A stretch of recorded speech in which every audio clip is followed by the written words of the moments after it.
Hello, good day. My name is Tiana Taylor, and this is my final project for Psychology of Learning. My friend Janelle has expressed an interest in wanting to learn Korean.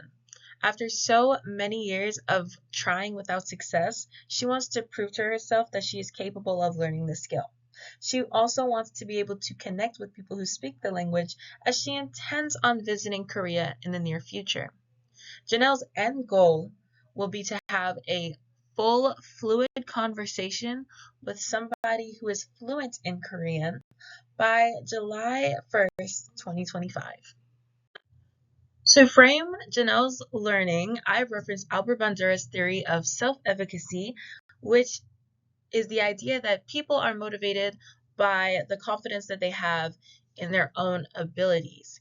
An increased self-confidence or self-efficacy will lead to sustained efforts towards mastery of a subject. So ultimately, the goal is to create a learning plan for Janelle that makes her confident in her capabilities within the language. Page 85 of How Learning Works talks about alignment of objectives, assessments, and instructional strategies. It will be my responsibility to make sure that objectives and expectations for Janelle are consistent throughout the entire course.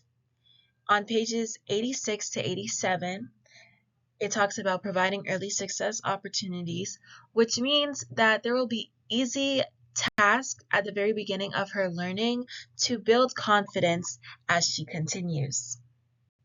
Pages 146 and 147 in the book How Learning Works talks about practice. There will be several opportunities of practice for Janelle tied to the expectation that those opportunities are met. And page 147 of How Learning Works talks about examples. So there will be several examples that will guide Janelle through the process of her learning. From the 1st of January to January 13th, she will be learning the history of the language and exploring the culture of Korea. Through YouTube videos and documentaries, she will be able to contextualize her learning before she begins to learn the language. Through the end of January, Janelle will be learning about the Korean alphabet, which is the base of the Korean language.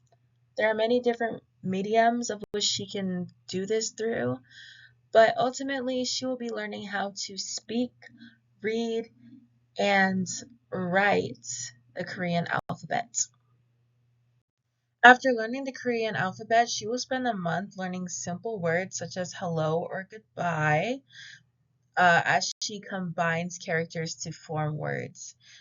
She will also report to me what she learns via phone call or meeting. Next, Janelle will use her knowledge of Korean grammar rules and the Korean alphabet to start forming phrases. There are some learning apps which simulate Korean conversation to ensure that she is learning phrases that are specific to her goal. By step 5, she will be able to recognize some of the stuff she has learned in some forms of Korean media. I think it would be beneficial for her to explore Korean media such as Korean dramas or Korean podcasts to see some of the things that she has learned as they are said in different contexts. By utilizing the learning strategies and following the plan that I've made for her, Janelle will be able to complete her goal in the designated time frame. But her learning will not stop there. As she becomes confident in her abilities in the language, she will seek mastery in the subject. This course has challenged me to be aware of my own thinking as I've navigated it by reminiscing on past experiences and connecting them to present information. By taking the time in this course to reflect on myself, I have learned so much about my own studying habits and my motivation. And I will use the things I have learned to refine my habits and utilize what I know about my motivation to keep me engaged as I carry out the rest of my school career. Here are all the references that I've used, and thank you so much for listening.